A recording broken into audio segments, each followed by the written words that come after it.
So welcome to this program of XENA International Foundation. It is my pleasure to welcome Brother Shantanu to this event. He has been in the public policy area for the last 35 years and is currently the MD of XENA International Foundation. So over to Brother Shantanu to start the proceedings.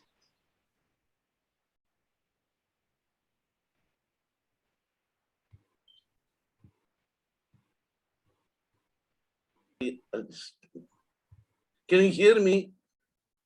We can hear you, but we can't see you. There's some problem with the camera. Yes, because there's only your eyelids or your eyelids. Yeah. I'll just.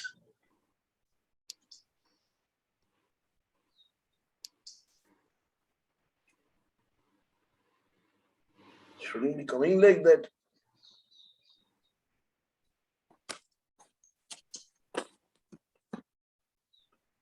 I think there's some kind of a problem there with the camera. Anyway. Good evening, friends. First, a big word of gratitude to you for having taken time out from your pressing professional engagements to attend this session. Well, as you are aware, the foundation was formed as an umbrella organization with the fundamental objective of returning to society to the extent possible what we had gained from it over the past decades.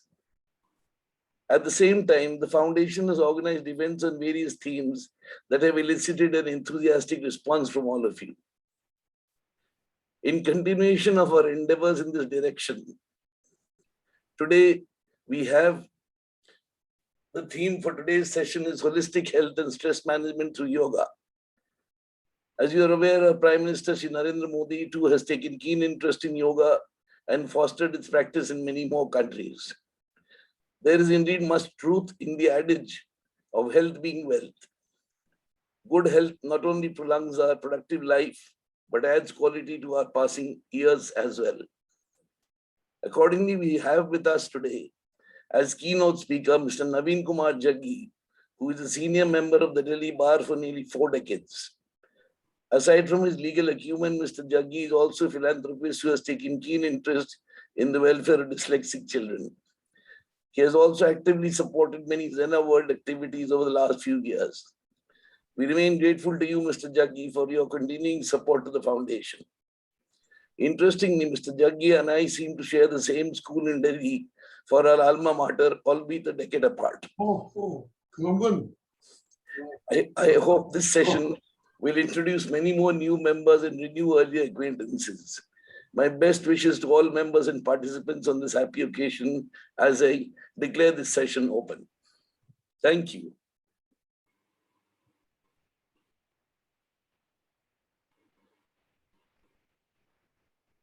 So I think Mr. Jaggi will give us his part of the Manish bhai, you have to ask to play the vision video. If I stand up, yes, please. Manish bhai, vision video. Yeah. So who's playing the milestones video? Arundhati, not milestones. Vision video, Arundhati will play. Okay.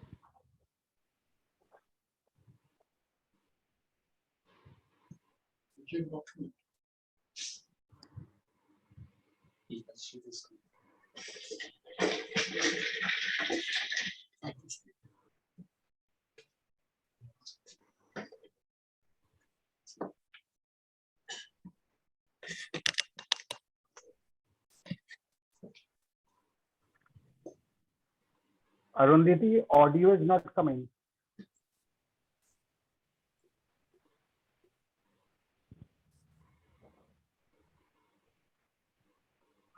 XENA World Vision Document.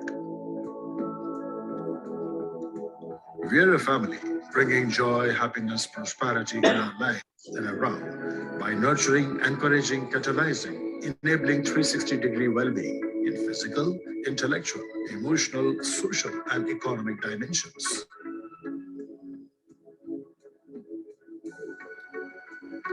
Our vision: abundance of joy, happiness, care, and prosperity for all.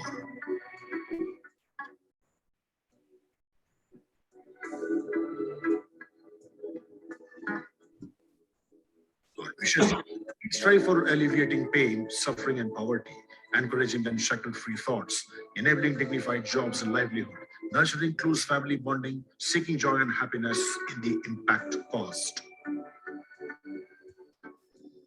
Our values: passion, work with passion and from heart.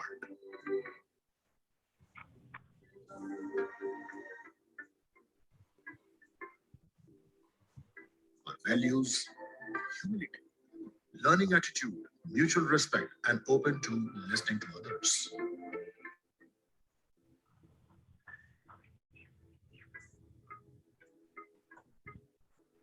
Our values: integrity, sincere, honest, and ethical principles.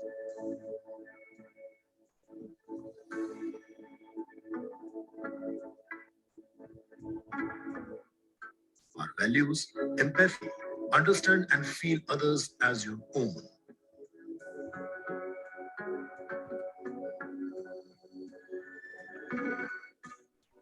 Our values: humanity, have compassion, brotherhood, fellow feeling, and kindness.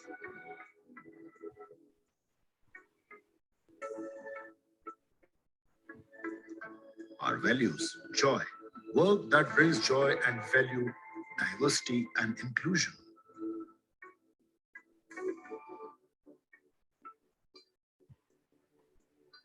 Our character: trust, belief, faith, and confidence in self and in others, from where love and compassion emanate.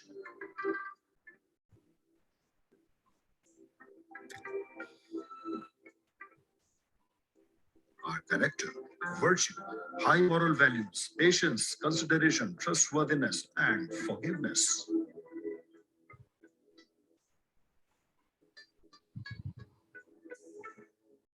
Our character: transparency, honesty, openness, and not guarded.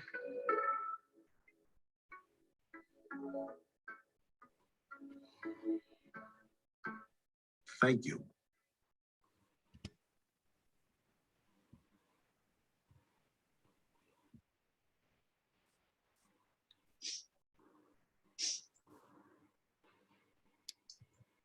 So with this, we'll take a sort of short while to.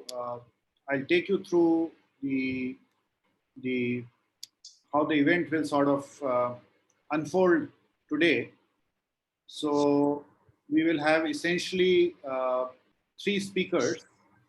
We'll start with Mr. Jaggi, Navin Jaggi, who has already been sort of introduced by Brother Shantanu.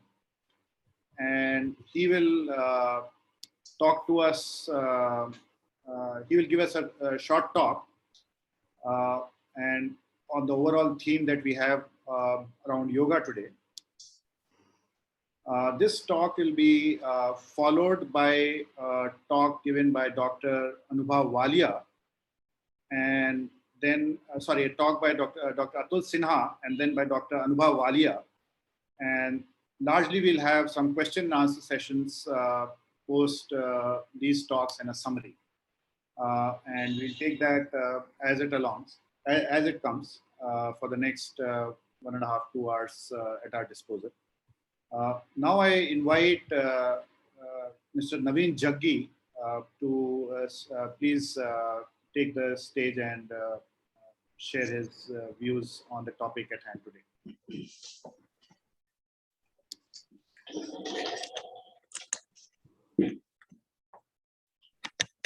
This talk, am I visible and am I audible?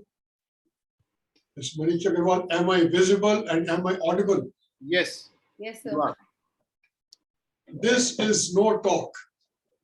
This is an ode, a tribute, an accolade, and an encomium to a gentleman who I have never met in person, but with whom I've interacted for a number of hours, and with whom I share a tremendous bond, regardless of the fact that the age difference between us is of several decades. I speak of none other than the soul and spirit of this creative concept, XENA Foundation, XENA World. Mr. Rajiva Anand, I bow before you for your innovative concept, conceptualization, implementation, and execution of an idea that you bred in your mind somewhere years ago. How you developed that into an actuality, a reality that is being visible and is being seen today. Mr. Rajiva Anand, what impressed me was, I always said, one could do business, one could be a professional, one could conduct any activity equally well, equally successfully, equally lucratively, with ethical, moral values, and by practicing integrity. It is possible, and you proved it. I joined this audacious thought of yours, now developed into a full-fledged foundation, duly registered, for the purpose of returning to society what the society had been so kind and gracious to give to us over the years. Like Mr. Basu said, that we share the same alma mater. That school, St. Columbus, of my generation and your generation, was an institution apart. Moral science was a class.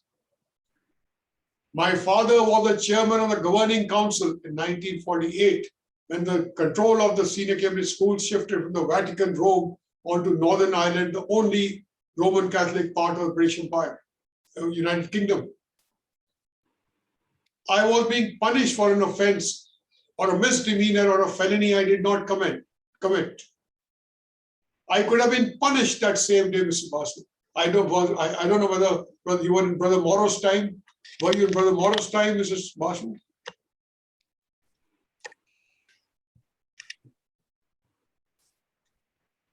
I could have been. I was told that the punishment would take place the next day. Next morning, I tried every excuse to play truant and miss the school. I could not. All my excuses failed. An exercise in futility. And what happens? Next morning, the whole school is lined up. The junior school and the senior school and the feet. I'm the only gladiator before a Roman emperor, being thrown to the hungry wolves. I'm taken by Mr. Nazrat to Mr. Samuel's office. 1965 years old, something I'm talking of. And there, what do I see? My father trudging in the oldest car that he had, 3 cars, the oldest car that he had.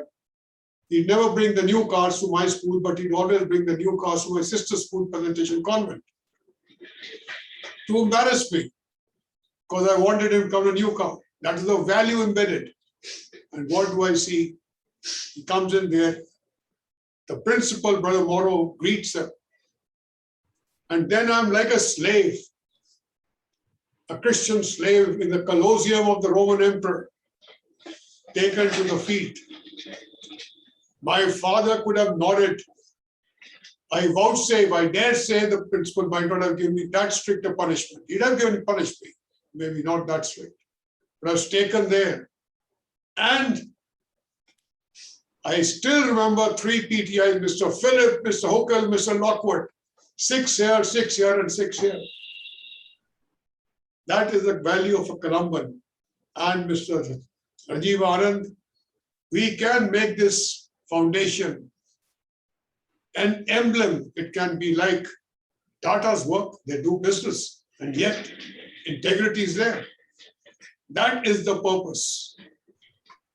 And with this, we carry on what we can return to society. Mr. Anubha Anand, you're like that Charlie's Angels. Many of you would have seen that serial. Never comes in front, but always.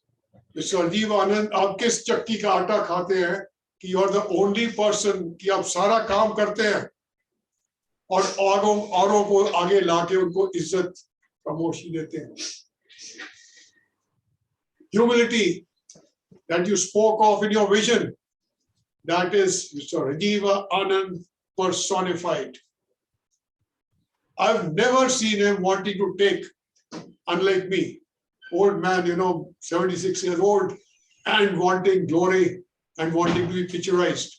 Unlike that, Mr. Anubha Anand, you're always behind the scenes. You're letting other people. You are a true leader. You set it up. And we are your followers. I do believe that yoga is not only a necessity today, but it should be a way of life. With the high stress levels, especially when the cataclysmic and the catastrophic exigencies caused by the COVID-19 have caused stress, made trauma, tumult, agony in so many families. Yoga is one way of relieving your tension, your stress, and your strife. Today's talk, Mr. Anubha Anand, your vision in holding this, commencing this talk, is not only of the utmost primacy, relevance, but an absolute necessity.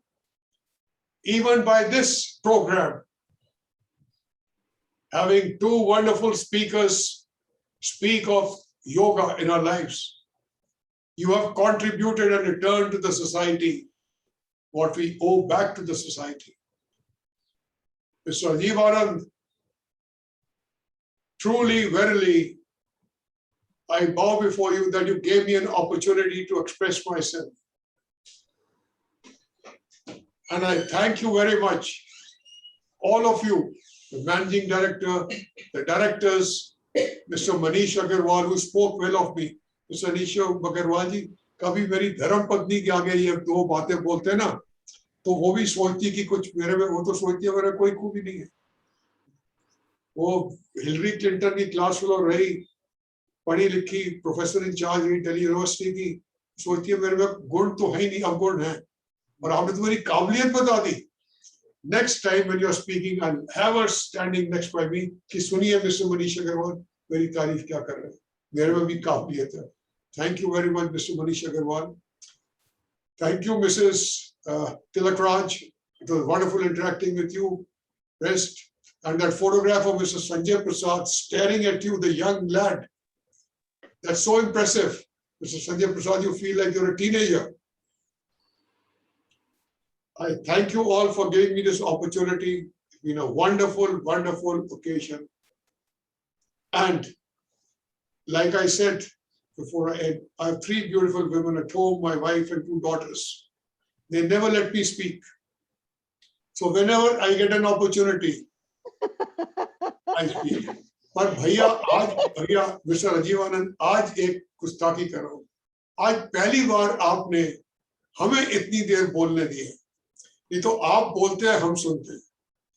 ये इसलिए screen पे आके आपने हमें ये मौका दिया. आपका बहुत बहुत धन्यवाद, बहुत बहुत शुक्रिया. Thank you very much. Thank you, Mr. Jaggi, for your welcome address and your inspiring words. I now request Manish bhai, we have two more videos. You can ask Arun Diji to play them. Yeah, so I just requested, I think these videos to be played.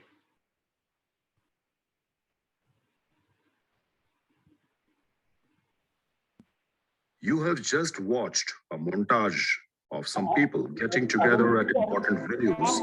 Wrong video. Yeah, this is the correct one. like boardrooms,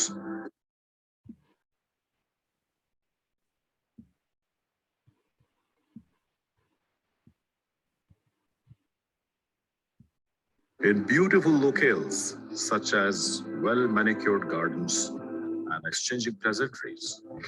You are What getting does the all wrong this have video. to do with the Arundhati, you are putting the wrong video. Memories and milestone is what you have to play.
So with this, I would like to now introduce our first. Another video.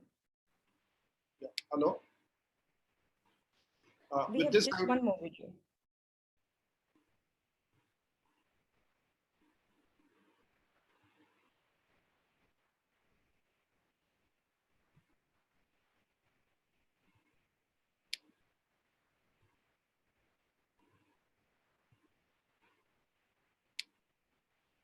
venues like boardrooms in beautiful locales such as well-manicured gardens and exchanging pleasantries. What does all this have to do with the activities of XENA and its vision for a better future? Actually, these are the people who work behind the scenes. They have taken time out of their work and family schedules to gather at centrally located places to discuss important issues.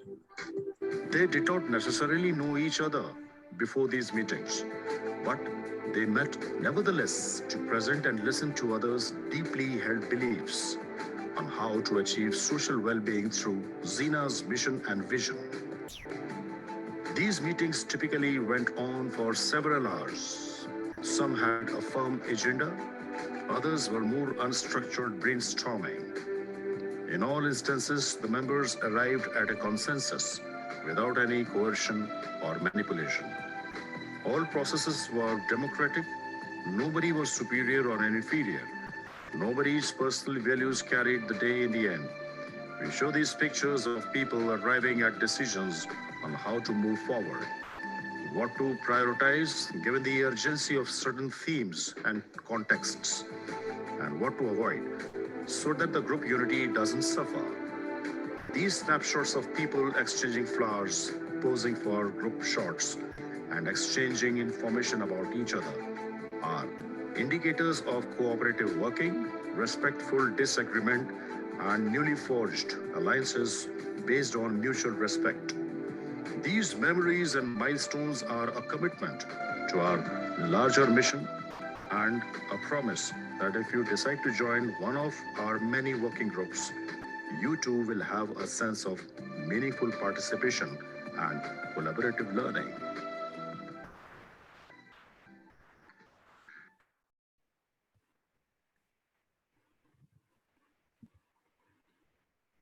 Thank you for this wonderful video. It's now my pleasure to introduce Dr. Anubha Walia. She's a graduate from Lady Shri Ram College, Delhi, and a postgraduate from Narsi Monji Institute of Management, Bombay. She also holds a Ph.D. from the same institute and is the first lady in India who has actively engaged in research work on the idea of followership. She has published 18 research papers and authors the course book, Fundamentals of Research. She's a founder of Prism Philosophy, a human process interventionist, master trainer, a yoga and wellness expert, and an executive coach. She has 2 decades of experience with global conglomerates and MNCs like Honeywell, and she has also worked with some companies like Honeywell and ICICI. She has empowered over 50,000 professionals, clocking about 150,000 man-hours of interventions with a team of trained C-suite, high-level executives and mid-level professionals. She's also a recipient of the Emerging HRD Thinker Award for 5 consecutive years from the Ministry of HRD. She's a Female Entrepreneurship Achievers Award by Delhi Management Association in 2021 and published a case study on Prism Philosophy by Emerald Publishers. So with this, I welcome Dr. Walia for the session today, which hopefully we'll all benefit from. Thank you so very much, Manish. And I really thank entire XENA fraternity for inviting me on such a wonderful session. And I really loved the way how Jaggi sir gave the inception and insight about the yoga, how it has become an important. With this note, let me take this initiative of sharing with all of you my experience and relevance of the holistic health that we are talking about. Now, when we talk about the health, which is nothing but a state of a physical, mental, and a social well-being. So not merely the absence of disease or infirmity, I would say. Now, I would say a resource for everyday life, not the objective of living. So health is a very positive concept, which is emphasizing social and a personal resource, as well as a physical capacity. But health today, if you will see, has a bigger dimension, and that is what we call it into the aspect called wellness. So when, let me give you an insight from the past.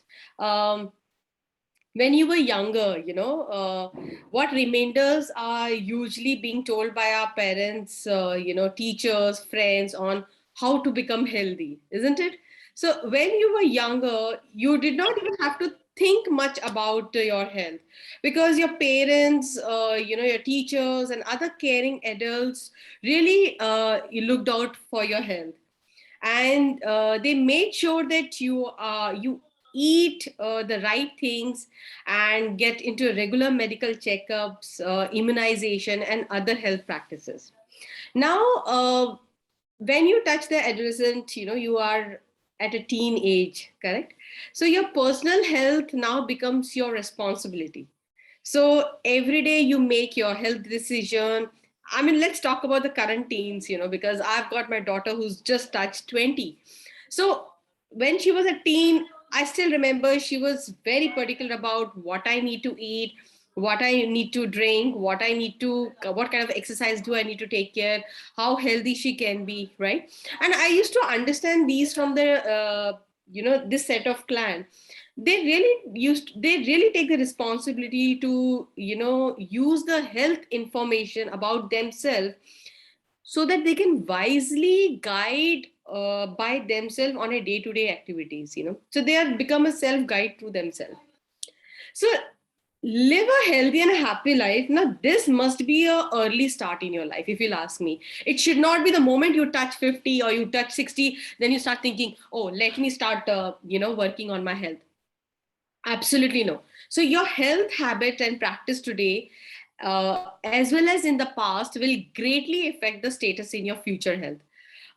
Nowadays, health focuses on wellness. Now, it is a positive approach that includes all the dimension of health, which is like physical, mental, emotional, and spiritual aspect. Now, I'm going to touch upon these four elements, very specifically in some time. But let me talk about the wellness per se. Now, wellness means striving to live your life to achieve your fullest potential, making the decision and acting in a really healthy way. So it is a practicing positive health behavior, which is based on the sound knowledge and healthy attitude. Now, these two words, when I say sound knowledge and healthy attitudes, you might think, oh my God, they are heavy words. But this is, trust me, with the kind of knowledge that we all are sitting in, you all can imbibe. So you are likely to have a high degree of wellness if you have a balanced life. Now, being healthy means having a balance of dimension of every health aspect. Now, the moment I say health aspect, which I mentioned very categorically, that was your mental element, that is your emotional element, that is your, spiritual element, the social element. So that is how it goes. So wellness is the active process of becoming aware of and making choices towards a healthy and fulfilling life. So let's try and understand the four element which I talked about, right? And in the health, the first one is physical element. So I'm going to give you certain tips also today so that you all can apply, and I'm going to put it into all of you guys into the practice also. Now, physical healing is an integral part of holistic health. Now, this is because our body is healthy, our mind and spirit is able to function normally as well. So physical pain, which may be or may not be caused by emotional or spiritual pain, but can create a stress and prevent overall wellness. And today I have a wonderful speaker, with me. He is going to talk very strong into the stress, but let me give you an element onto the physical side. Physical side has four parameters. It talks about exercise, it talks about the nutrition, it talks about the sleep, and it talks about the immunity. Okay. Now, physical healing involves yoga, massage therapy, good exercise, healthy lifestyle habit that we have. Now, what is it that you can do on the physical front? So I'm going to tell you something very, very interesting with, right? Which starts from the face side. Everybody wants to look good. Everybody wants to look young. This is what I've observed in my wellness session, even in my yoga session, and even in my coaching, especially wellness coaching.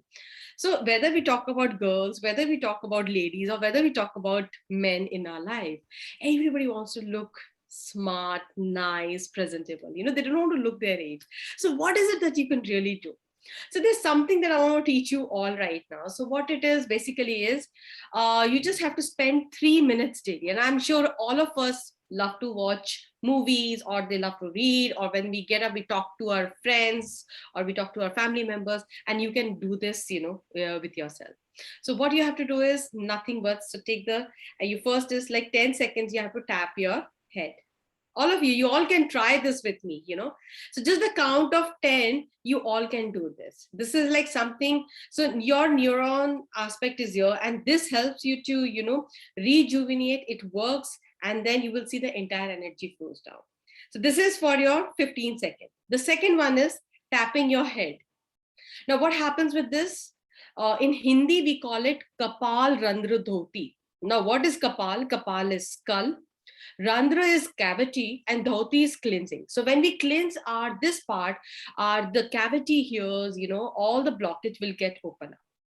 The third element is tapping below the eyes. It's a very simply, gently you keep doing it. And the best part, I'm loving what Atul sir is doing. He's doing it with me. So you can attend session and you can do this, correct? Then the another one is tapping your cheeks. What happens when you do this? Doing it for 15 seconds helps you to, open up the muscles, and it really, cleans your facial expressions and area. Then your thyroid muscles are here. So you're tapping here for 15 seconds. So you all can do it, with me. So see, you all can see 15 seconds. It's so very easy, isn't it? And the last one, it's like we all know. So I'm going to just show you this thing. So it's tapping it on your thighs. Correct. Do you feel it's easy? And that's about it. It's like very simple, very comfortable, and it's just 3 minutes. So you can slowly, increase it to 30 seconds per activity, from here to here, then to 1 minute. And trust me, 5 actions and 5 minutes daily, you will see the difference in your life. Imagine doing tapping your thyroid glands, right? It helps you to cleanse, and the blood circulation increases. What is physical aspect? This is what happens. And then further, if you really want to work on your lifestyle, you want to work on your health, that is your physical element, then definitely 30 minutes each day on the exercise. It could be either walking, either it could be running, either it could be jogging, either it could be, in your gym or the yoga. But 30 minutes movement is really a must for everyone. Then, as I talked about the exercise, the second one is nutrition. Nutrition is something that please eat. There are certain small tips which is given by so many great people. But if you'll ask me, I say the nutrition means eat everything. When I say eat everything, please, I mean, you want to eat pakoras, eat pakoras. You want to eat, heavy food, eat heavy food, no problem. You want to eat healthy diet, please eat healthy diet. But eat less, there should be a small quantity you should eat. Please do not starve yourself. And do not feel that, oh, मेरे को ये खाने से मेरा weight बढ़ जाएगा, मुझे ये नहीं करना. Please, खुल के करिए जो भी करना है, but छोटा quantity करिए, and trust me, you will enjoy that.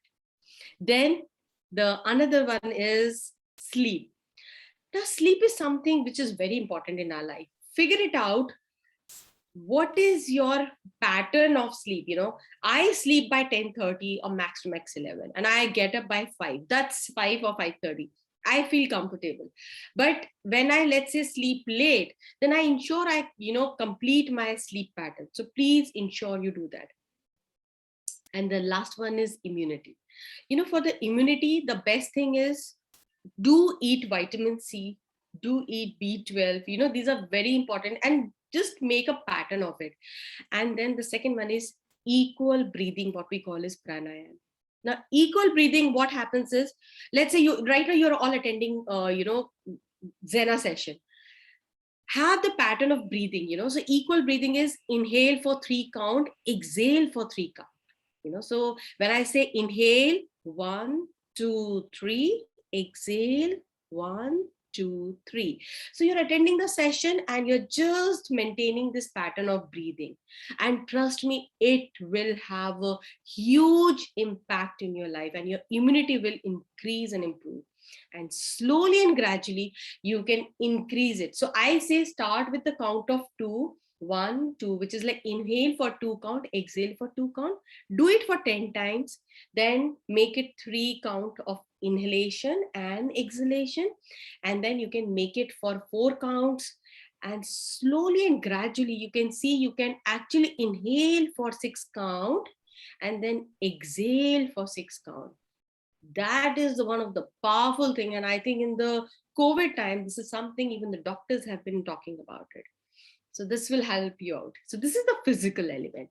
The second element is the mental aspect. When I say mental aspect, mental health focuses on, again, on the 4 things: your stress, your thoughts, your coping, and your resilience. Mental health refers to our cognitive abilities. It affects how our brain function. So it often overlaps with the physical and the emotional health. This is because our mind has a huge influence on our physical state, moods, and emotions. So it's always, very important to keep your mind active by seeking out learning. So sometimes, we need to do certain mental activity, and there are a lot of mental games we play. So keep doing that, because, you will see that when you keep your mind active by seeking out learning opportunities, problem solving practices, that challenges your brain, and trust me, your brain will be active then. So you'll be all observe this. 90% of the problem exists because of mind, which cooks itself the own thoughts. It is not working on the reality. Reality problem is, it probably could be for 10%, but my mind is just working. जिसे कहते हैं हम लोग राई का पहाड़ बनाना. So हमारा दिमाग इतना ज्यादा चलता है कि हम लोग सोच के and we start, putting it so much of stress, and that stress will lead a lot of problem. Your thoughts will be affected. The coping mechanism will not work, and then the resilience will be slow. So your resilience is something, okay, problems are there in your life, but see the aspect on the emotional front. So what happens is, the physical and the mental health is 2 things. In this, the third function is the emotional aspect. हमारी सोच कैसे निकलती है. So the emotional aspect focuses on the connect, expression, introspection, and the trauma. ये 4 चीजें बहुत effect आती हैं और इसी पे हमें काम करना होता है. So emotional health is a huge aspect of energy healing that is commonly overlooked. Emotional pains and the traumas can manifest itself into various physical and mental illness that negatively affect our overall well-being. So therefore, it is really extremely important to be mindful of our emotional health. There are many therapies within the alternative medicine that focuses on emotional health. So I know the research has shown that the happiest people on earth have a deep connection with their friends, family, and community. Now, this is often why you will see the religion is connected with the happiness. You will see there is a deep sense of community and the support, whatever they do it. And you will find that a lot of volunteering element keeps happening. There are set of social health and happiness community, local community that works into it. So you set the boundaries with the people in your life. Reach out to the best of the people whom you really love them. And you will see that, how the positive energy start flowing in yourself. So don't be afraid to walk away from your friendship and relationship. Just, reach out to them. Even if they are not doing it, you should be the first one to do it. And you will see that the positive element will have a lot of impact to it. Now, there is something called, what happens is pratipaksh bhavna. Now, this is something called pratipaksh's opposite. Bhavna is emotions. Very simply to put it is, whenever I see something, whenever we all see anything, we get into the negative influence. It can be situation, it can be a mechanism, it can be a thought, anything. It can be related to emotions such as anger, greed, pride, sadness, worry, tension. Now, the actual meaning of Pratipaksh Bhavana is cultivating the positive thoughts every time a negative thought comes in. So Pratipaksh is opposite. Bhavna means emotions. So whenever you're going into the negative side of emotions, immediately start looking the positive side of it. To give you an example, uh, let's say my husband is traveling and he lot of time travel. So one of the negative thought could be, he doesn't give time to me, there is no love and affection, he is not contributing to my growth, he is not contributing to the family affair. But if I start working only on the negative thoughts, my relationship with my partner will be torn. So what do I have to do? I have to see the positive angle to it. How much time am I able to spend on me? How much time am I giving to my self-development? How much time I'm able to give time with my family, with my kid? I'm able to pursue my own passion. This is how you will see the negative gets turned into the positive. So it's really, really important to work on it. And in this, the second very important is, I say, connect with your loved ones.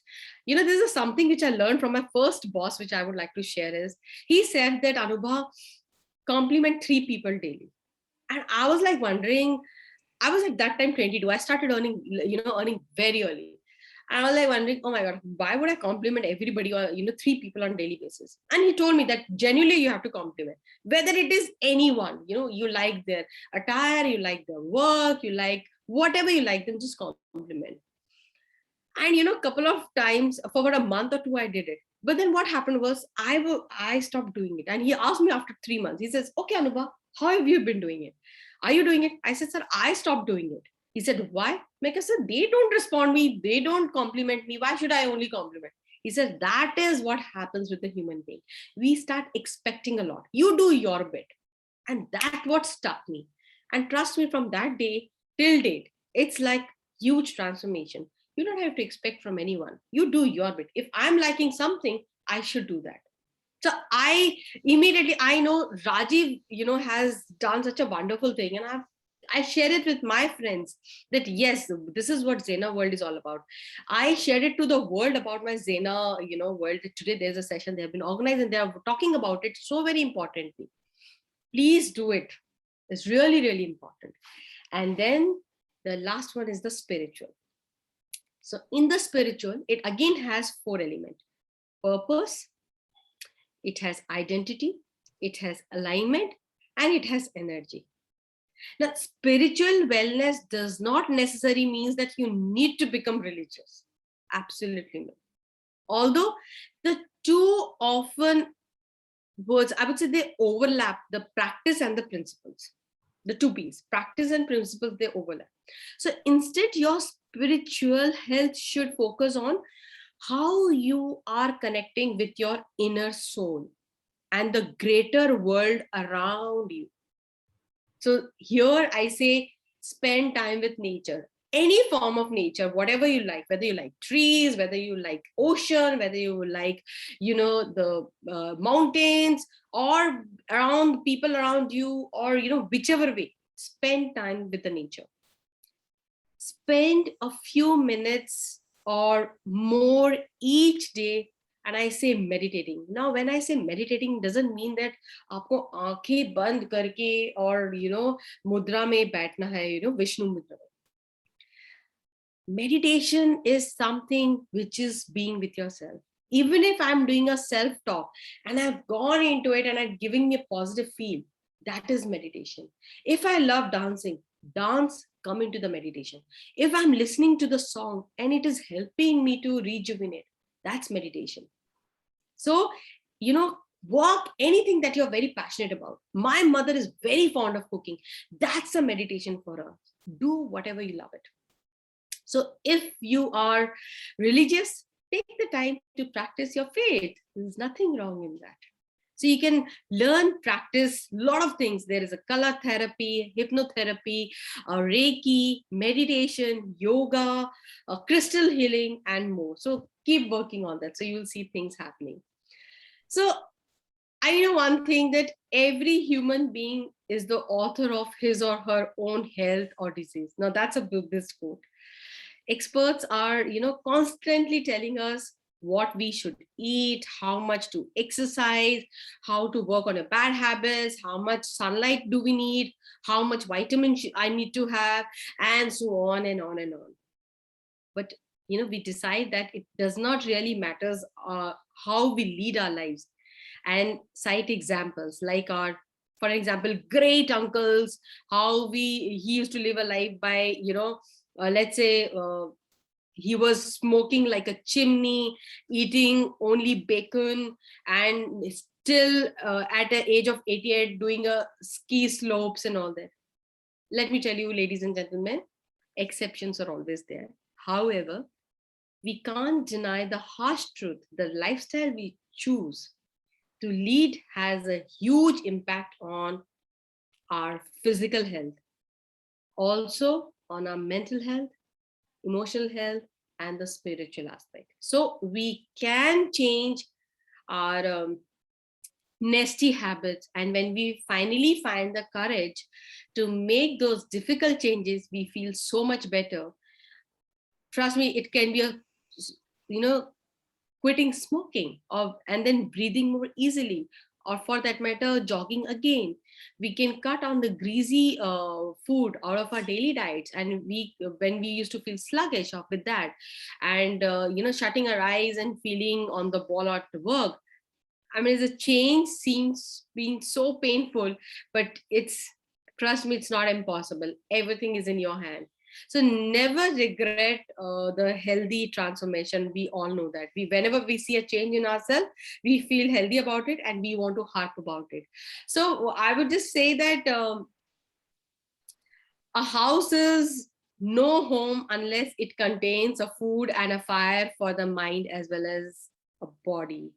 So keep working on the four elements, as I mentioned, whether it is your mental health, whether it is physical health, whether it is spiritual health, or whether it is emotional health. So with that note, that is what I had to share. So thank you so very much for giving me this opportunity. So that's me, Anubha Walia. Thank you so much. Namaste.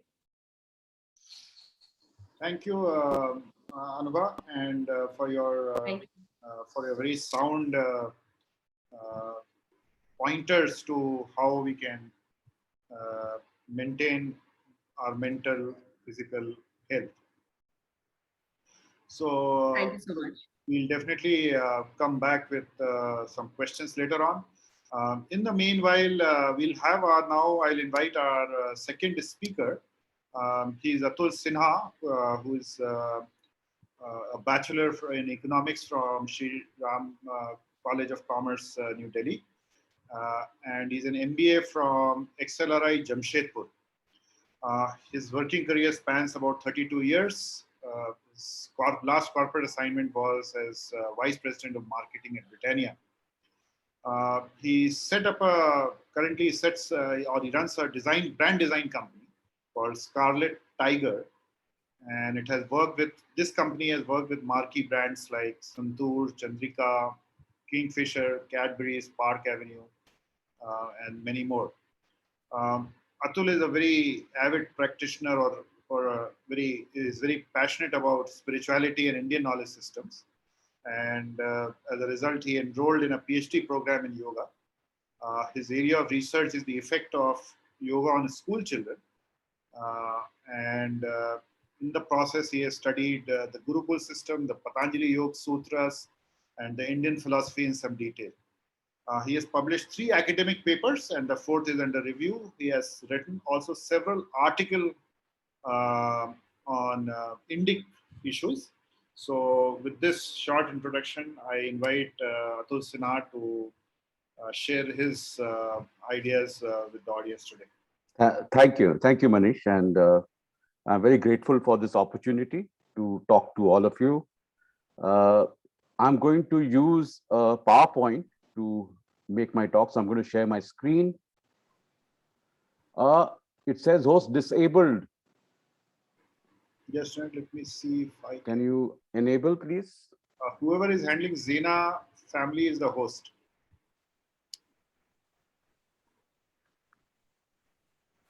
Could you try again, please? Okay. No, it still says disabled. Okay, so I'll give you the hosting rights and then you can pass it back to me when you're done. Okay.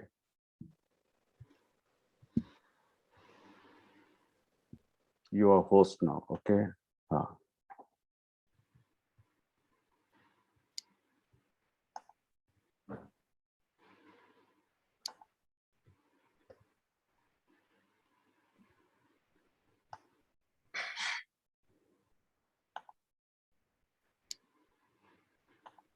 Can you see my screen? Yeah. You can.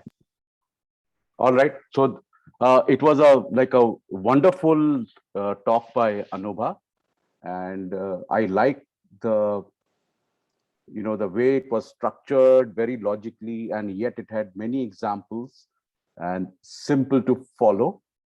And I'm going to take just one aspect.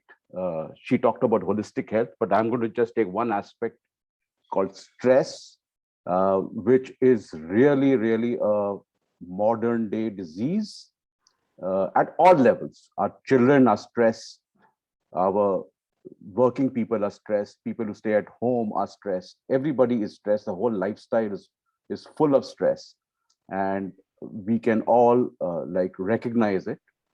And what I'm going to do is I'm going to talk about what stress is, how yoga defines stress, and how yoga works on stress. I'm not going to give you any technology or techniques. That's something we have to learn with yoga teachers, but to give you a conceptual framework of stress. And why this picture on the left of the clear water, stationary boats, and you can see the reflection of the boat in the water. So that is what yoga does with stress. It completely quietens down your mind so that with that unstressed mind, you can observe every aspect of yourself. You become like a clear stream, clear river, or a clear lake. And that is what yoga does. So that's the significance of that picture.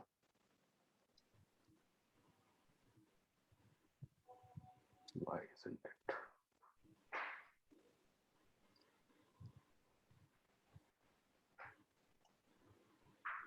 So we will first, in the first few slides, we will look at how science looks at the modern science. How do they look at stress?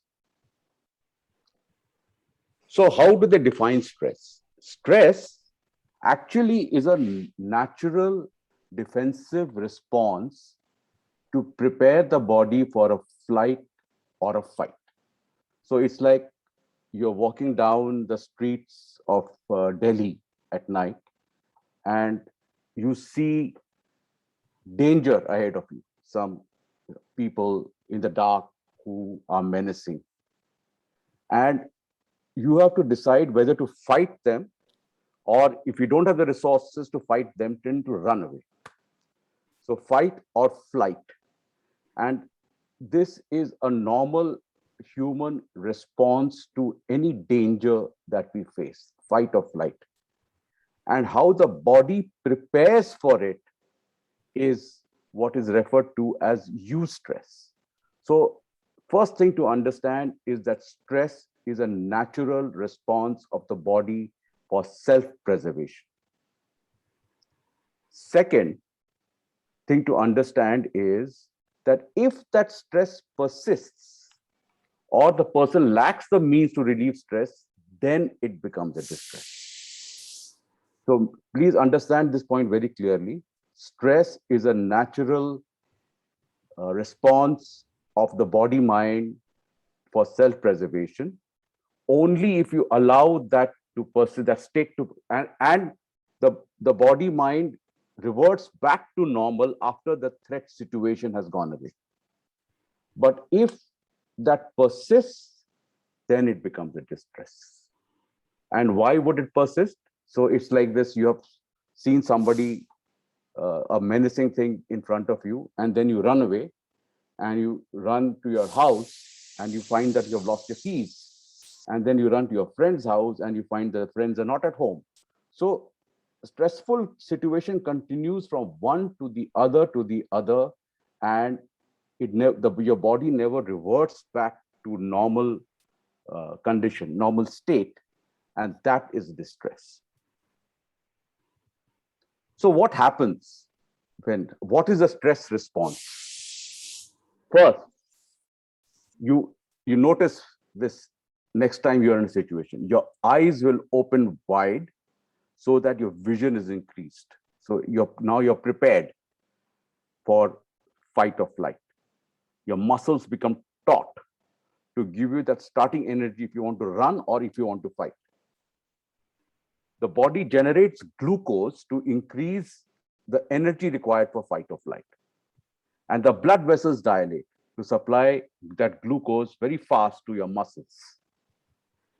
And now the glucose has to burn to give you the energy, and therefore the breathing rate increases to supply oxygen to burn the glucose.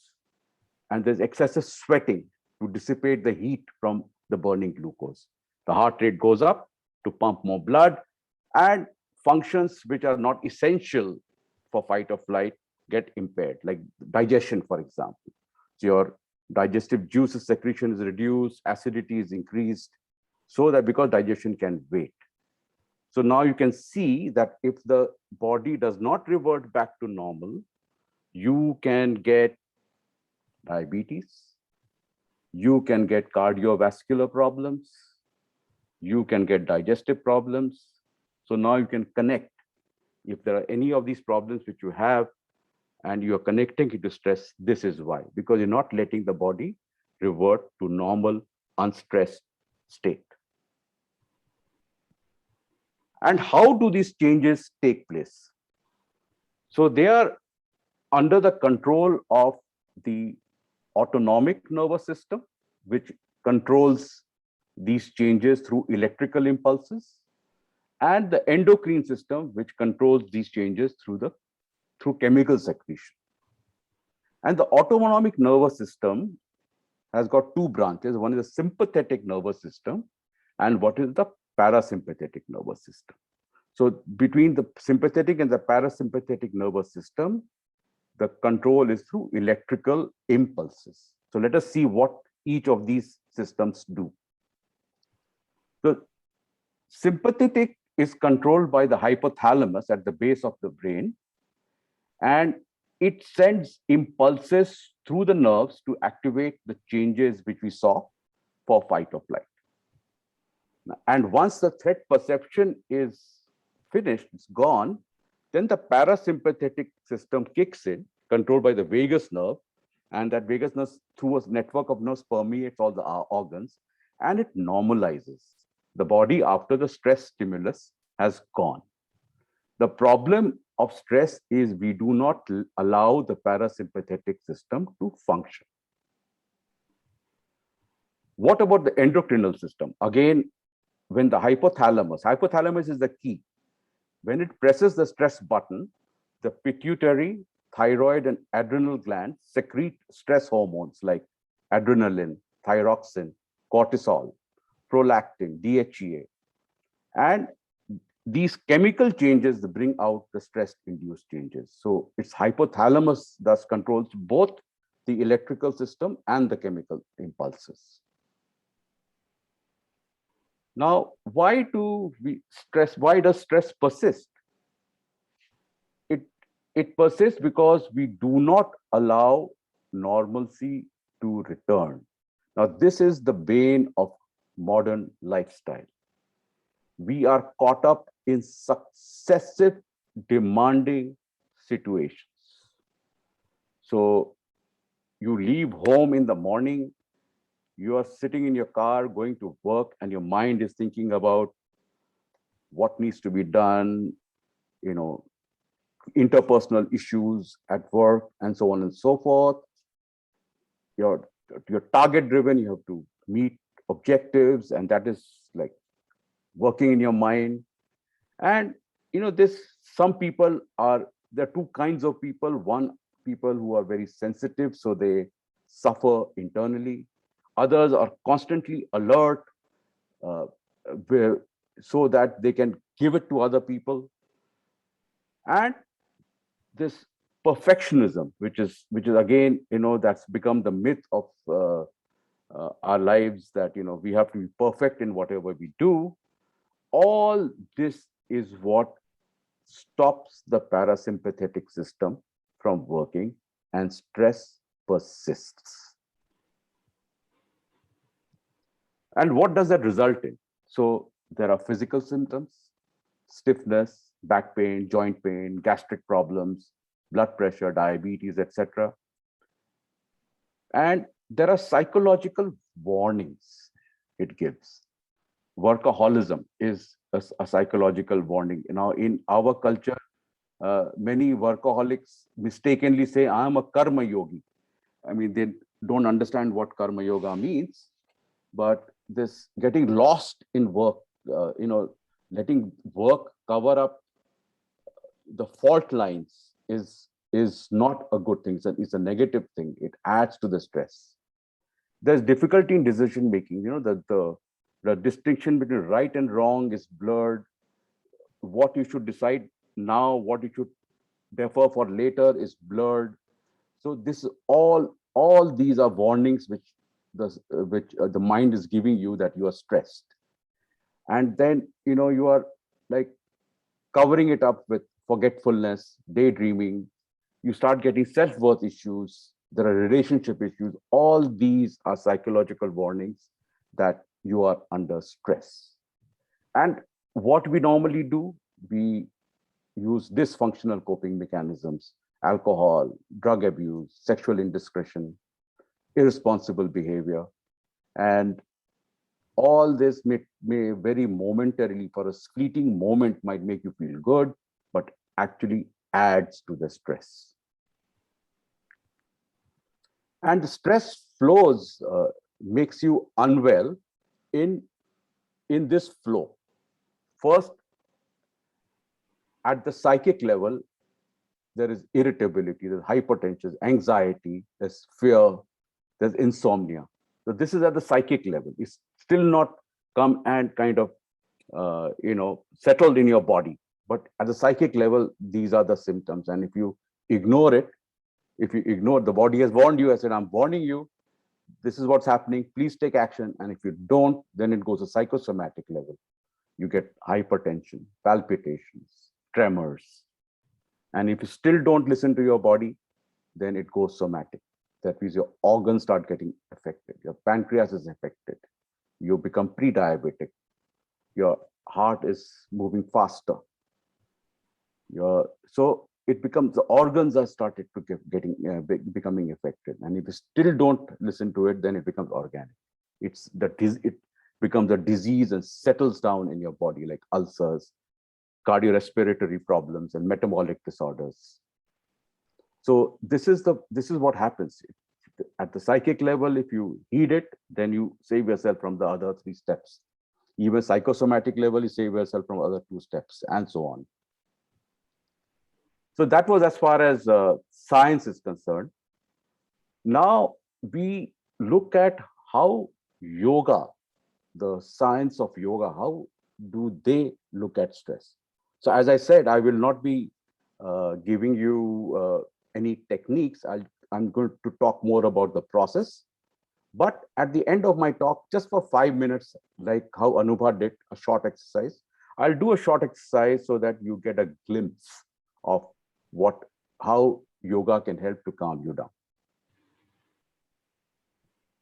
So first, there are 2 dimensions of existence. One dimension is, your body, mind, and your senses. Senses are your, sight, hearing, touch, smell. These are your sense organs. And the body, mind, senses are in a state of constant flux. It is ever changing. There's not a moment when it is not changing, not undergoing some change or the other. It's constantly under flux. There's always movement in your body, mind, senses, right? And below that change, that, that flux which is going on, there is a unchanging substratum, which in Vedanta and yoga is known as Atman. So that is unchanging. It was never born. It will never die. That's your reality. It's just full of bliss, and there's no stress and tension over there. On that substratum, all these changing things are happening. Overall, if you are familiar with Indian philosophy, this Atman and Maya is playing out on the surface of Atman. So the body, mind, senses are in a state of constant flux, and there is a unchanging substratum called Atman. What yoga does is makes you recognize that your body is in constant flux. First, it helps you to become an unattached observer to the flux. And at a higher level of yoga, you can actually get absorbed, spiritually absorbed in the Atman. So this is the first broad overall way, the life, our existence is structured. Next point is that there are different sheets in our personality. We are not just our body. There are different sheets. And how does yoga and the Upanishads, how do they label these sheets? So at the first level, you have what is called the Annamaya Kosha. It's called Kosha. Kosha is sheath. Why Annamaya? Because it's Anna. It's sustained by Anna. It's sustained by food. And that's your physical body, your flesh and blood and bones. That's your physical body, and it's sustained by food. It's the Annamaya Kosha. And in the universe, there is a vital energy called prana. So every motion, every thought that you see, whether in the cosmos or within yourself, I'm moving my hands, is because of prana.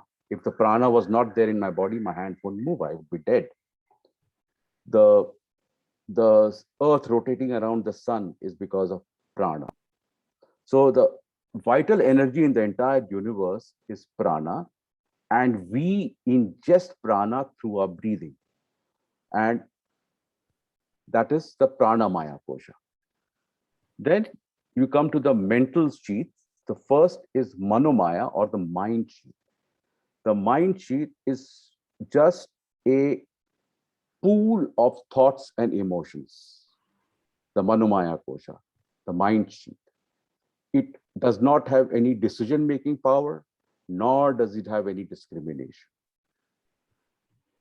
Then after that is the Vijnana Maya Kosha. So you can see the mind is broken up into Manomaya, which is just a pool of thoughts, and Vijnana Maya, which is the discriminating faculty.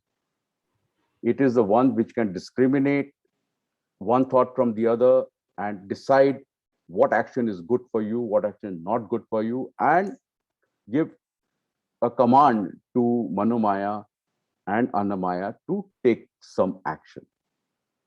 And finally, there is Anandamaya Kosha, which is the bliss sheath.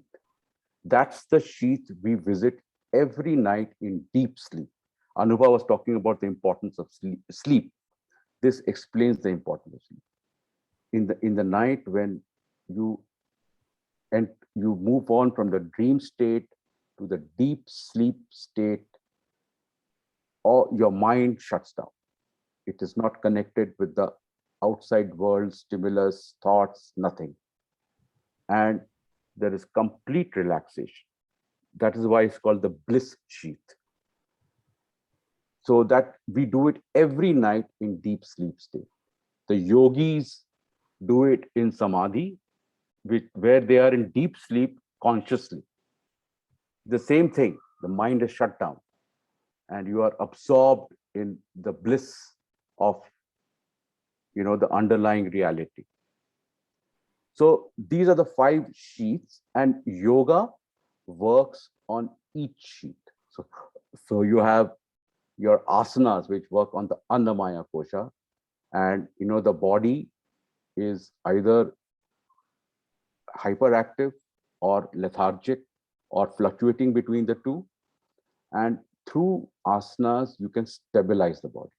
You can quieten down the body, make it stable, make all the organs work optimally.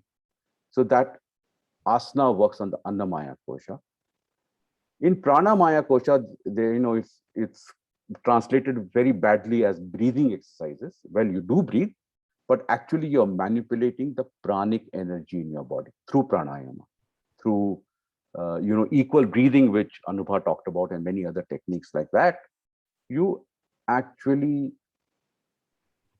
increase the pranic energy in your body, and the energy flows through subtle channels called nadis. There are 75,000 nadis in our body, subtle channels. It's not, if you operate, it's not visible, but they're subtle channels. And they are stored in centers called chakras. So there are 7 main chakras: Muladhara, Swadhisthana, Manipura, Anahata, Vishuddha, Agnya, and Sahasrara. So those energies are stored in these 7 chakras, and with pranayama, you manipulate this energy for a positive effect. Then on Manomaya, Vijnanamaya koshas, you work with pratyahara, that is by training yourself to withdraw your senses. When you do a relax, like yoga nidra, if you do, your mind has withdrawn its senses inwards. It's not going outward.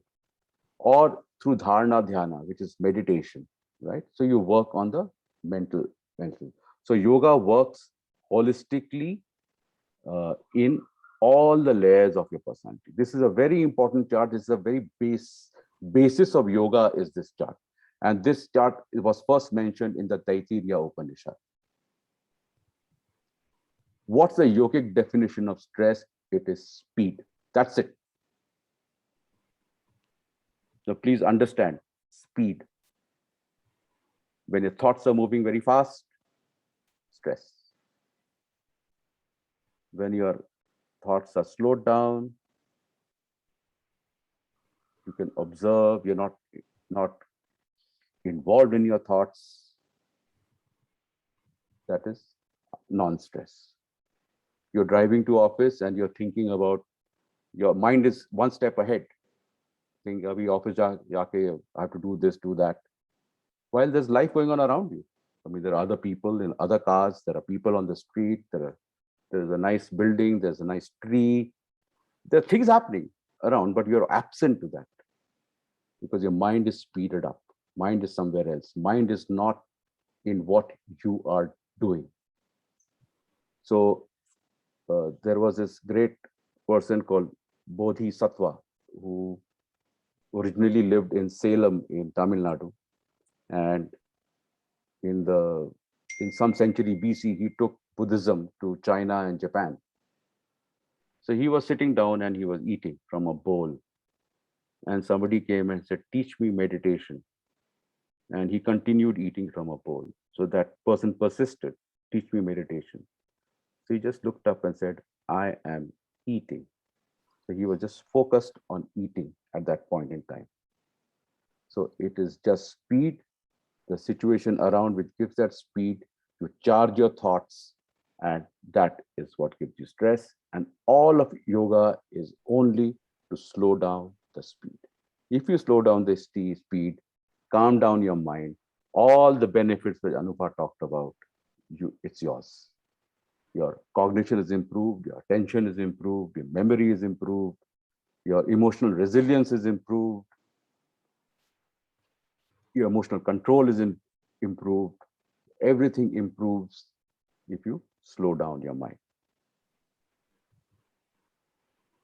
We talked about this psychic to psychosomatic, somatic, organic. How does it link with yoga? So psychic is basically the Manomaya kosha acting up and giving you psychological warnings. It becomes psychosomatic because it has now gone into the Pranamaya kosha, and becomes somatic when there's pranic disturbance. Because of the continued step, the prana energy is not balanced. It is not flowing in a balanced way right through the body. it's depleting and it becomes somatic. And then when it hits the body, it becomes organic. So, so this is how you can compare yoga, the yogic definitions, with modern science. And while modern techniques offer symptomatic relief, yoga offers total rehabilitation. How we saw that it reduces speed at all levels through asana, pranayama, pratyahara. Pratyahara is one of the 8 limbs of yoga, and very little is talked about that, but it's very important. It is the conscious withdrawal of the senses from outside through relaxation techniques to begin with, and then with practice, you can do it at will. So pratyahara is a very, very important step. It's a step before you get into dharana, dhyana, samadhi, which is the meditation steps. And just a word on how yoga works. Yoga works through stimulation and relaxation. So when you're doing your asana, when you're doing tadasana and you're stretching your hands up, so you have stimulated, all your muscles are tight, and then you come down and relax. So in the stimulation, relaxation, this is how yoga works. So when you twist, your organs are getting squeezed and all the blood is coming out, is stimulated. And when you relax, fresh blood is flowing in. So stimulation, relaxation, that is yoga. But that's only 50%. The other 50% is really, you should do yoga with deep awareness. If you're not doing yoga with deep awareness, then don't do yoga. Go to the gym. It's fine. But when you do yoga with deep awareness, so when you stretch, your mind is, you're feeling the stretch. And when relaxing, you're feeling the relaxation, nice and slow and with awareness. Then, this yoga starts working on the Manomaya kosha and, calms you down. So at the physical level, it gives you muscular relaxation, cardiorespiratory relaxation. At the mental level, it gives you a sense of purpose, sense of fullness. If you do yoga, within 3 months, you will start seeing results. And all this is going to happen. At an emotional level, you're filled with love, joy, compassion, and bliss. I mean, I've written one paper on just the third aspect. So it's a deep subject. I don't want to go into details of it, but it happens naturally when you do yoga. And there are stress reduction modules. There is a particular module called cyclic meditation, and I will not go into it. But basically, what it does, it first kind of expands your awareness. So it first, like you stand, and the instruction is feel the soles of your feet and your toes on the floor, with pointed awareness. Then you lie down on your side and you feel that linear awareness. And you lie down on your back, you feel the whole surface awareness. And then expand, in some relaxation techniques, the instruction is let your mind float, take in the full open sky. So you have a 3D awareness. So it is basically a technique to say that awareness is everything, and awareness can go from a point to the whole universe. And the asana is a slow, deliberate movements with total awareness. That is yoga, right? Otherwise, it's gym, another form of gymming. And pratyahara, the relaxation techniques. And you can get into dharana or single-minded, one-pointed concentration through chanting, through quiet contemplation. Now, there's some research on this particular technique which I talked about. And it says that just by doing 35 minutes of this, it is even better than 6 hours of sleep, the kind of relaxation you get. So this is research. So just to show that it works. Okay. So basically, life is yoga. If you slow down your thoughts and relax your mind, calm your mind down, then you're present in every moment of your life. You're living your life. When you're present in every moment of your life. And one question people ask, but you have to do all that work. So just imagine that if you're present in every moment of your life, when the works come in front of you, you're present to that work also, and you're doing the work to your full potential, because it is not blocked by all your anxiety and fears and thought, you know. So it is even your work will improve. That is the meaning of karma yoga. So if the whole of life becomes mindfulness, whole of life becomes vipassana, and that is yoga. I'm going to stop sharing my screen, and if you are interested, I will do a very 5-minute technique, just like Anubha did, called yogic breathing. Are you up for it? Can't hear? Surely. All right. So very simple. Sit erect on your chair, spine erect, head and neck in a straight line. And as you breathe, expand your abdomen, expand your chest, and raise your shoulder as you breathe in. Okay. So you do that. Expand your abdomen, chest, and shoulder. What's happening is all the lobes, all parts of the lobes of the lungs are taking in the air. All right. So, and when you exhale, then completely exhale so much that your abdomen, your navel is touching your spine almost. Okay. So this is yogic breathing. We will just do this, nothing else. Now, as you breathe in and out, so breathe for whatever count, say 3 counts, you breathe, and exhale for 6 counts, double of that. If you can't, then 5 counts, but exhale more than you inhale, because you're expelling all the toxins from your body. All right. So this is yogic breathing. Now you'll have to close your eyes, focus your attention in navel, that is your Manipura chakra, and feel in your mind that the breath is moving from the navel to your forehead. Just feel that. Okay. Start. Close your eyes. Inhale. Expand your abdomen, chest, and raise your shoulder. And exhale. Do it very slowly. Don't make a sound. Inhale.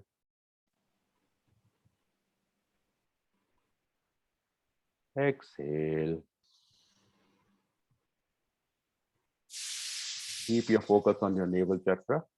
Inhale. Exhale.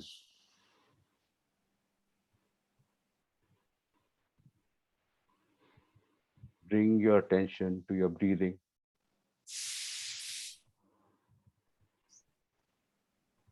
Feel the cool air going in through your nostrils, warm air coming out.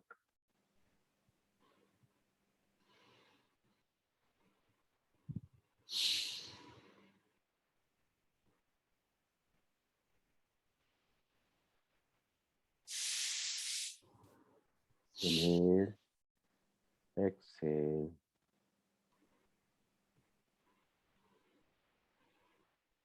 Bring your attention to your breath. Slow down your thoughts. If the mind is acting up, tell your mind, talk to your mind. Say, wait, just give me 5 minutes. I'll be back with you.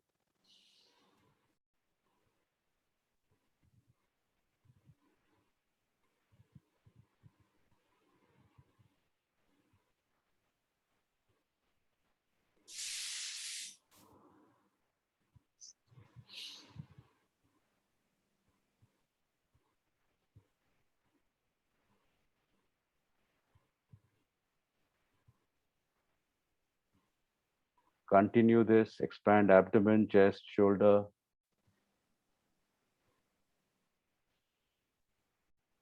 Feel in your mind that the breath is going from your navel to your forehead.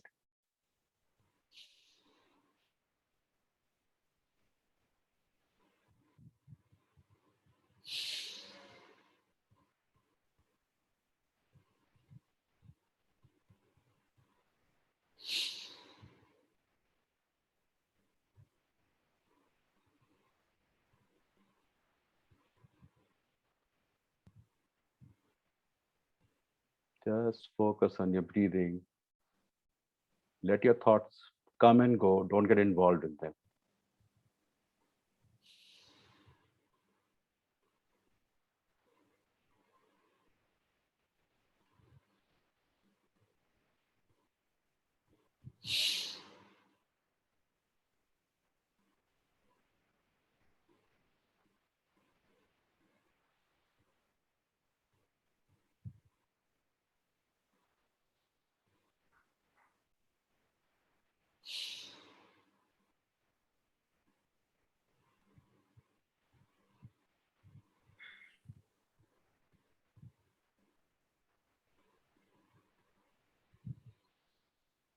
Put your right hand, the four fingers on your heart, and chant with me, Om Shanti Shanti. Om Shanti Shanti Shanti. In your own time, open your eyes with a smile.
I can see some of you have gone deep into meditation. The idea was just to give you a glimpse.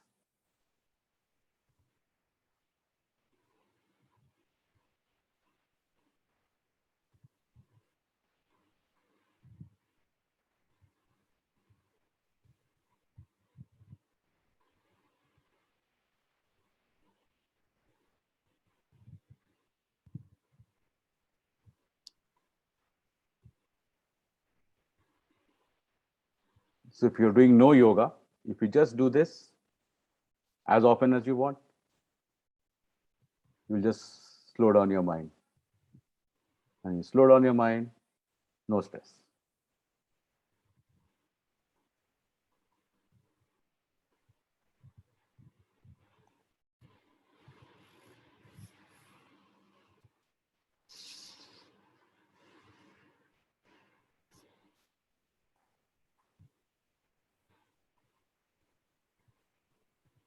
Yes, Manish, over to you. So thanks, Dr. Sinha, for your wonderful insights. I would just throw this open between the two speakers we had, which is Dr. Sinha and Dr. Anubha Walia, if they have any clarifying questions or comments on whatever has been exchanged by the two speakers today. Thank you so much, Manish. In fact, thank you so much, Atul. It was really insightful. It was so lovely to hear you on the yoga and the stress, how they can, help each other. I have one quick query. Maybe, you can help us, all of us out, because you've been already doing a PhD in yoga, and I'm sure the kind of experience that you can bring it. I just have 500 hours of yoga teachers training with me. But then quickly, if you can give us which all asana one should do on a daily basis. So even if you can just name it to all of us, so we all can practice it on day-to-day life. So which all asana we should do on a daily basis? Yeah. I mean, all the age group should be, No, very, very, very good question. So there are many sampradayas of yoga, and each teach a different thing. So there's a KYC, which is in Chennai, Krishnamachari Yoga is one. There is one, the school in Mysore by Patabi Raman. There is Iyengar school. So there are many different schools, and they have their own variations. But by and large, if you can start with some standing asanas. So the asanas, firstly, it should cover backward and forward bending. It should cover sideways bending and twisting. It should cover stretch, and it should cover balancing. So these are the asanas. The whatever package you do, these asanas should be covered. These motions should be covered. So there are many. To begin with, you just loosen up your body with just stretching your arms forward 5 times and holding it, and then above your head, and holding it, right? Then you rotate your shoulders, so you open up your shoulders, right? Then you rotate your hips, you take your ankles up and down and rotate it, right? So these are the things which kind of open up. And one very good one is that neck up and down, up, down, and sideways. So that has effect on your Ida Pingla nadis, the Sushumna nadi. So those nadis get activated by this exercise. So this is a good loosening exercise, which I would recommend. And then do any forward, backward bending, Hasta Uttanasana, Hasta Uttanata, Pada Hasta Asana, if you do. So forward, backward bending is covered in that. And then you can do your, you stretch your feet and you touch your ankles and raise your arms. So it's sideways bending is taken care of, right? You can do Surya Namaskar. So these are all the standing asanas. But again, the main thing is do it slowly, do it with awareness. If you're just doing it like put, then go to the gym. All right. So slow and with awareness. So these standing asanas.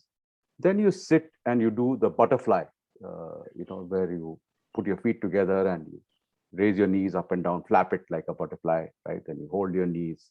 So the butterfly pose, right? And then you can do Garuda, what's that asana called? Garuda, that cow pose, yeah. Cow Mokhasan, sorry. Cat and cow posture, you say. You can do cat and cow also, but you can do the Gaumukhasan. Oh, Gomukhasan. Okay. Gomukhasan. Gomukhasan is very good. It like opens up your, it works on the endocrine system extremely well, right? Then you can do Ustrasana. You can do Mandukhasan. Gaumukhasan and Mandukhasan are very good for diabetes as well. All right. So, and from there you can do the prone position. You can do Bhujangasana. You can do Dhanurasana. You can do Salabhasana. So these are all in the prone position. And then you flip over on your back and you can do Pavan Muktasana.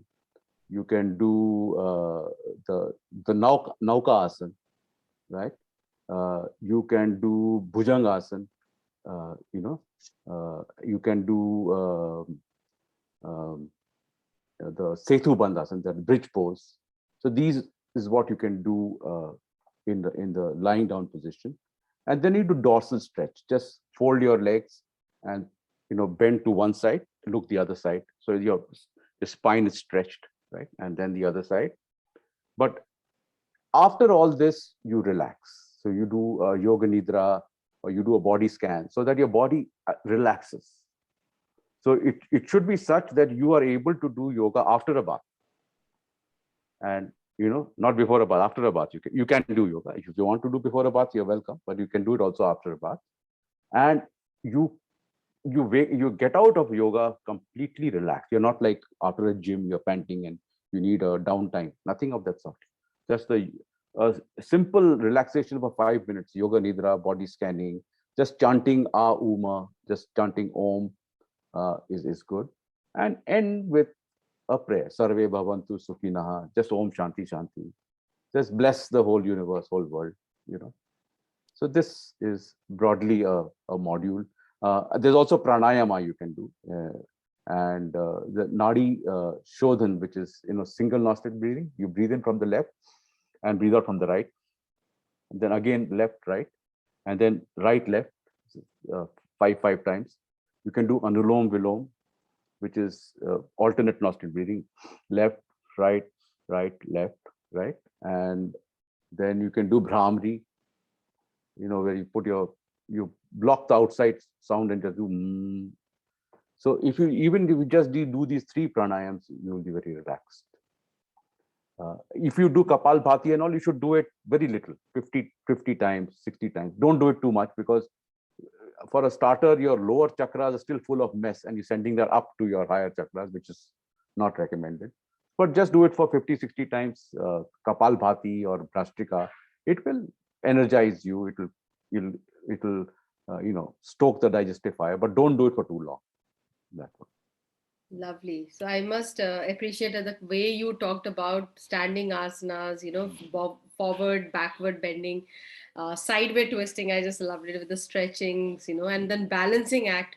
And I think it's very important. The balancing one, the Vrikshasana is a balancing. Vrikshasana, yes. Is a balancing asana. Garudasana is a balancing. Garudasana is another one. Which is balancing asana, and the Nataraj asana, but where you bend forward like this and you hold your leg and you balance, from the ankle and balance. Yeah. These are the good balancing asanas. And you will see that if you do yoga, your balancing asanas, you will improve, because the mind has slowed down and your body has become stable. So the ability to balancing answer is telling you that you're doing yoga well. Yoga is working on you. I know.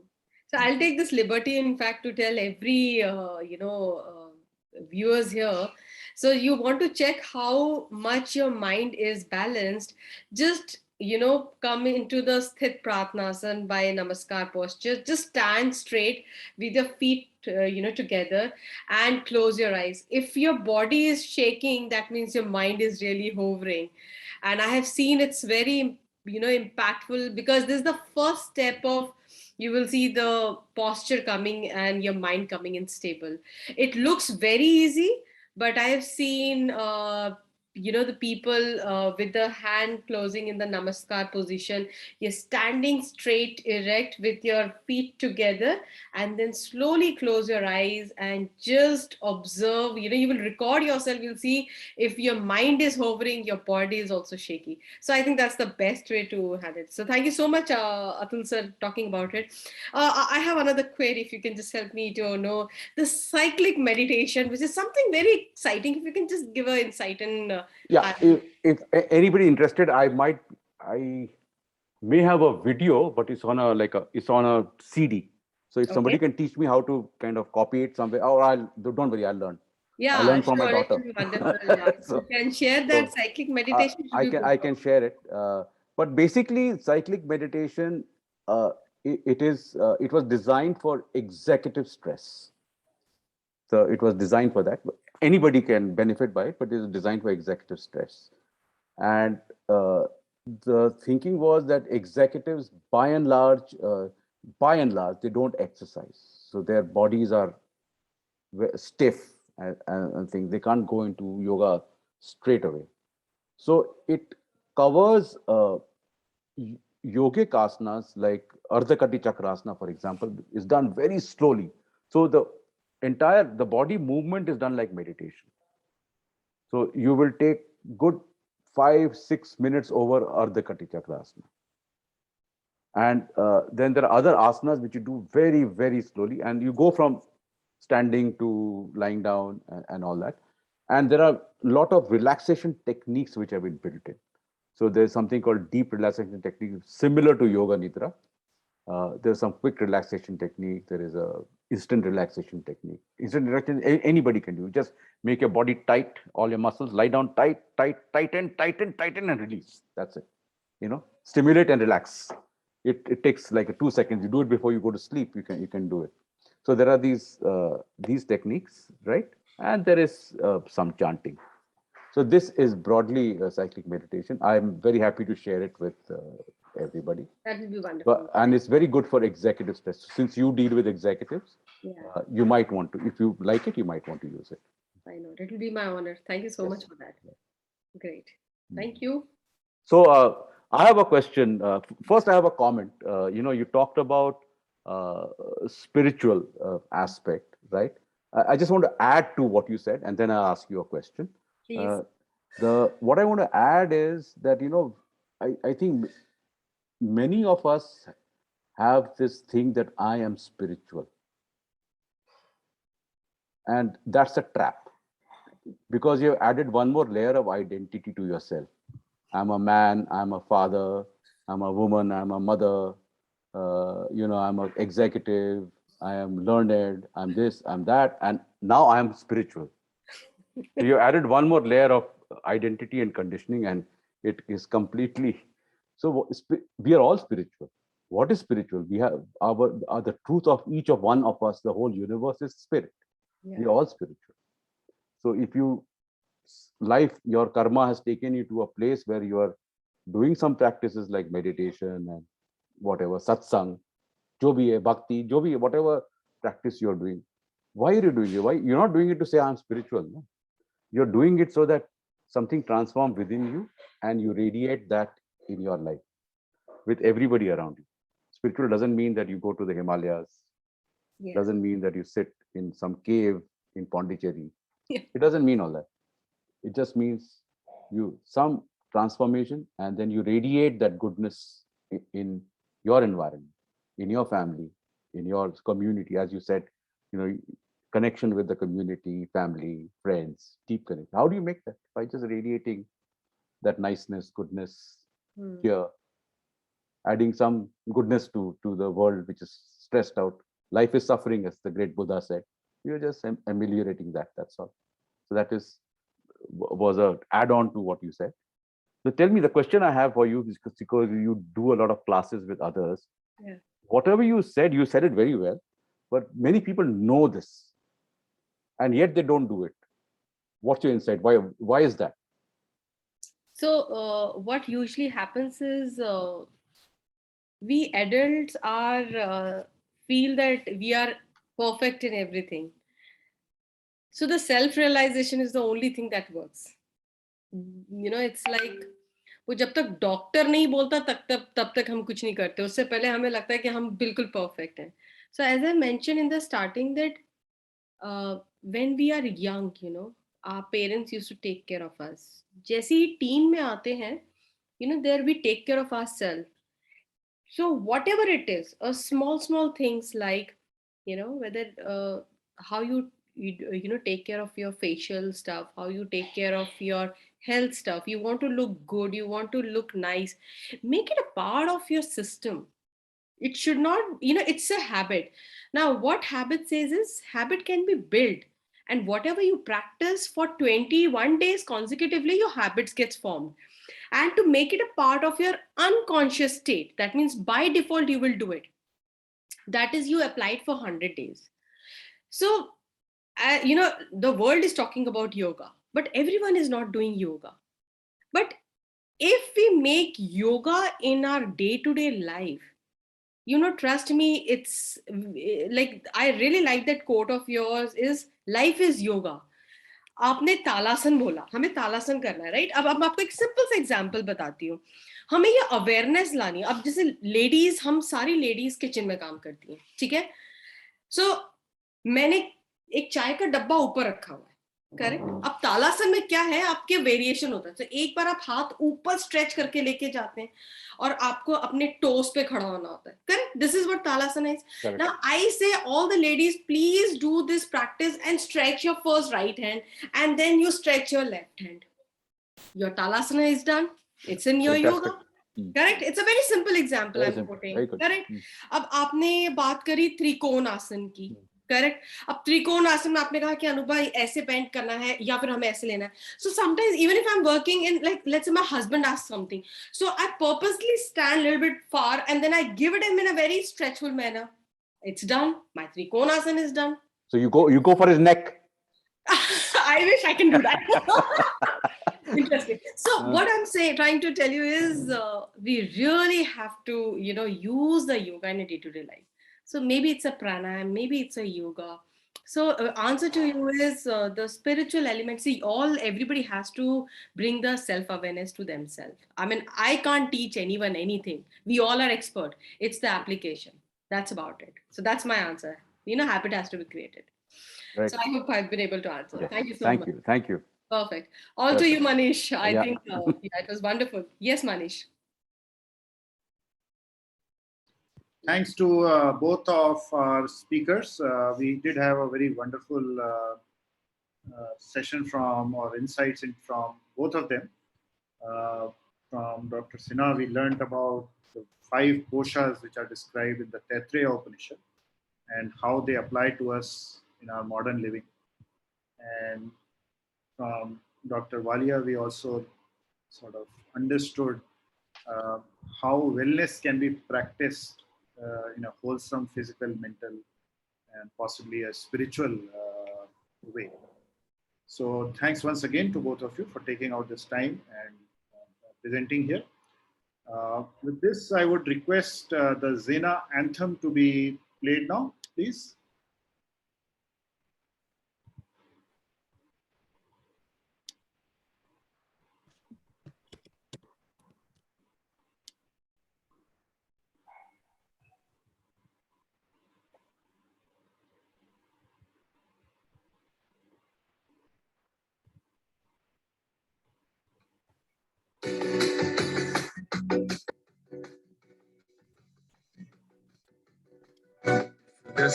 जीनत है जीना परिवार हमारा चारों ओर खुशी फैलाने का है अपना नारा सदस्य जीनत है जीना परिवार हमारा चारों ओर खुशी फैलाने का है अपना नारा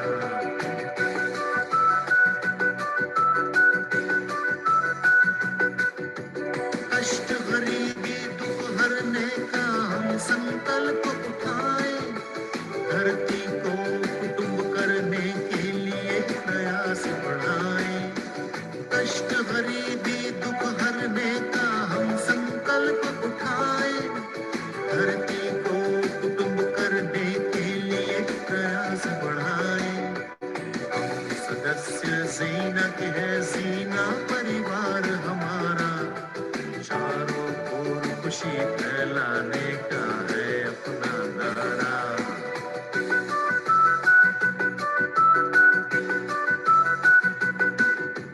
सबको रोजी रोटी हो और सबको हो खुशहाली हो निर्बाध विचार भावना सदा सीखने वाली सबको रोजी रोटी हो और सबको हो खुशहाली हो निर्बाध विचार भावना सदा सीखने वाली सदस्य जीनत है जीना परिवार हमारा चारों ओर खुशी फैलाने का है अपना नारा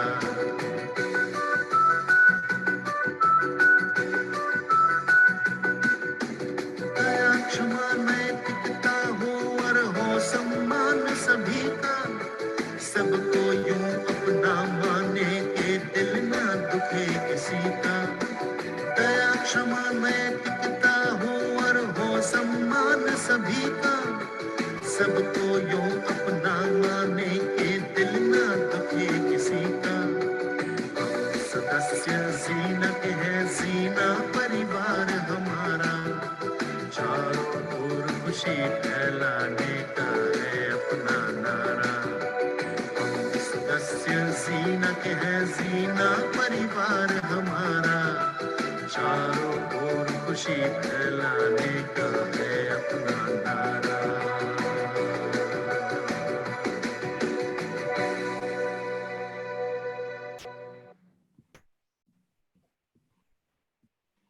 So with this, we come to the end of our program today. I thank all the participants and speakers once again for taking out time and being part of our discussions today. Thank you once again all. And with this, we close our session today. Thank you so much.